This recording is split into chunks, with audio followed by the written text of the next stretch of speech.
मित्रों, चूँकि BSc part first में एल्गी, फंजाई और ब्रायोफाइटा तीनों ही सिलेबस में आते हैं, तो प्रत्येक विद्यार्थी को एल्गी के साथ फंजाई का और एल्गी के साथ ब्रायोफाइटा का क्या संबंध है, क्या इसकी बंधुता है, इसकी जानकारी प्रत्येक विद्यार्थी को होनी चाहिए।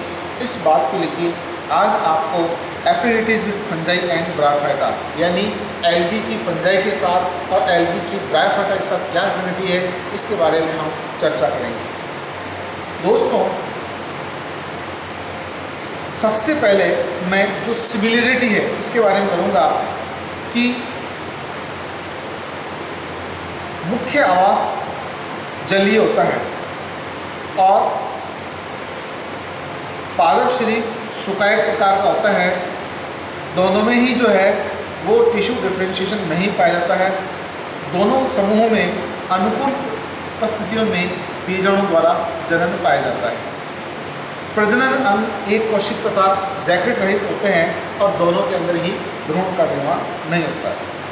अब है असमानताएं। शैवाल सामान्यतः ऑटोट्रॉप्स होती है, जबकि कवक सामान्यतः हीटेरोट्रॉप्स यानी परपोषी होती है। शैवालों में क्लोरोफिल वर्णक उपस्थित होता है, जो कुछ वर्गों में भूरे या लाल वर्णकों की अधिकता के कारण मास्क हो जाते हैं। इसके विपरीत कवकों में क्लोरोफिल का सदा अभाव होता है, क्योंकि जो कवक होते हैं वो परपोषी होते हैं और अपने पोषण के लिए वो किसी दूसरे जीवित पादप के ऊपर या किसी दूसरे मृत कार्बनिक पादपों के ऊपर अपने भोजन के लिए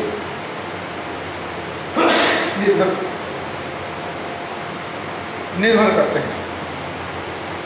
शैवालों का सुकायक सत्य मृदुत्व की कोशिकाओं द्वारा निर्मित होता है, जबकि कवकों का जो थैलस होता है, जिसे हम कवक जाल कहते हैं, आभासी पैरेन्काइमल से बना होता है।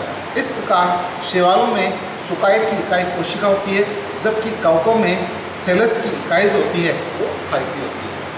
शैवालों की कोशिका भित्ति सेल्यूलोज की बनी होती है, जबकि कवकों में कवक तंतु की भित्ति सेल्यूलोज की बनी होती है, जिसे पैराकाइटिन कहते हैं। शैवालों में संचित भोजन स्टार्च होता है, जबकि कवकों में यह ग्लाइकोजन के रूप में होता है। शैवाल प्रकाश में वृद्धि करते हैं, जबकि कवक अंधेरे में और मंद प्रकाश में वृद्धि करते हैं। शैवाल जलीय या नम स्थलीय आवासों में मुक्त रूप से यह अधिपादपी तथा यदा-कदा अंतःपादपी वृद्धि करते हैं, जबकि कवक सामान्यतः मृत या जीवित कार्बनिक पदार्थों पर यानी मृतोपजीवी या परजीवी वृद्धि करते हैं। शैवालों में लैंगिक जनन का विकास सरलता से जटिलता की ओर पाया जाता है, जबकि कवकों में जटिलता से सरलता की ओर विकास क्रम पाया जाता है। अब मैं आपको ब्रायोफाइटा से एफिनिटी के बारे में जानकारी प्रस्तुत करना चाहूँगा।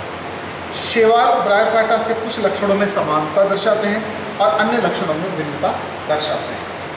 जैसे सिमिलरिटी है, समानता यह है कि पादप काय सरल थैलॉइड प्रकार का होता है तथा सुकायक जो है वो गैमेटोफाइट प्रकार का होता है। यानी एल्गी में और ब्रायोफाइटा में दोनों में ही जो सुकायक होता है, जो थैलस होता है, वो गैमेटोफाइट प्रकार का होता है। दोनों में ही स्वकोशी होते हैं और दोनों में ही जो है समान उत्तकों का यानी कंडक्टिव टिश्यू का अभाव होता है। कोशिका भित्ति सेल्यूलोज की बनी होती है दोनों में ही, और संचित भोजन जो है एल्गी और ब्रायोफाइटा दोनों में ही जो है वो स्टार्च की ओर को होता है। और इसमें जो कुंभणु होते हैं वो मोटाइल होते हैं, इसलिए निषेचन के लिए जल अत्यंत आवश्यक होता है। अब एल्गी में और ब्रायोफाइटा में जो असमानताएं हैं उसके ऊपर मैं प्रकाश डालना चाहूँगा। शैवाल मुख्यतः एक्वेटिक होते हैं, जबकि ब्रायोफाइटा जो है मुख्यतः स्थलीय होते हैं यानी टेरेस्ट्रियल होते हैं।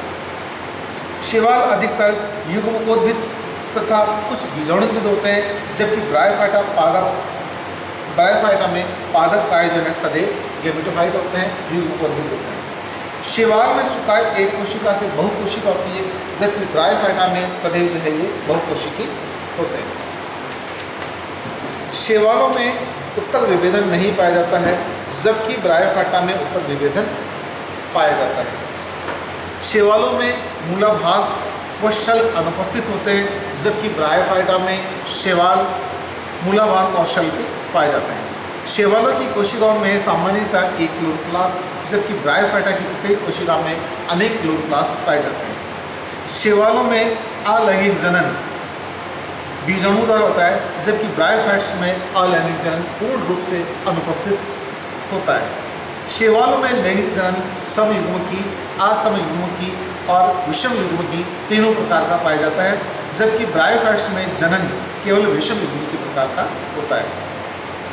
शैवालों में लैंगिक जननांग एक कोशिक तथा बंध्य आवरण रहित होते हैं, जबकि ब्रायोफाइट्स में लैंगिक जननांग बहुकोशिकीय तथा बंध्य आवरण युक्त होते हैं।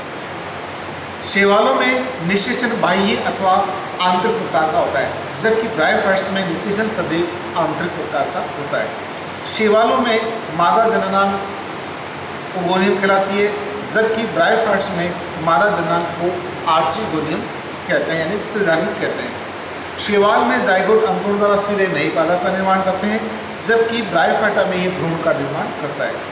शैवालों में अर्धसूत्री विभाजन द्वारा युग्मनज के अंकुरण के समय अथवा बीजाणु निर्माण के समय होता है, जबकि ब्रायोफाइट्स में म्योसिस सदैव बीजाणु निर्माण के समय होता है। जीवाणु शैवालों में अनेक प्रकार के पीढ़ीय कांधरण यानी अगुणित की, द्विगुणित की, अधिक द्विगुणित की आदि पाया जाता है, जबकि ब्रायोफाइट्स में ट्रू सत्य पीढ़ीय कांधरण पाया जाता है, यानी इसमें युग्मकोद्भिद और जो बीजाणुद्भिद है उनको हम बिल्कुल स्पष्ट रूप से डिफरेंशिएट कर सकते हैं। दोनों बिल्कुल अलग अलग होते हैं। थैंक यू, धन्यवाद, जय हिंद, जय भारत।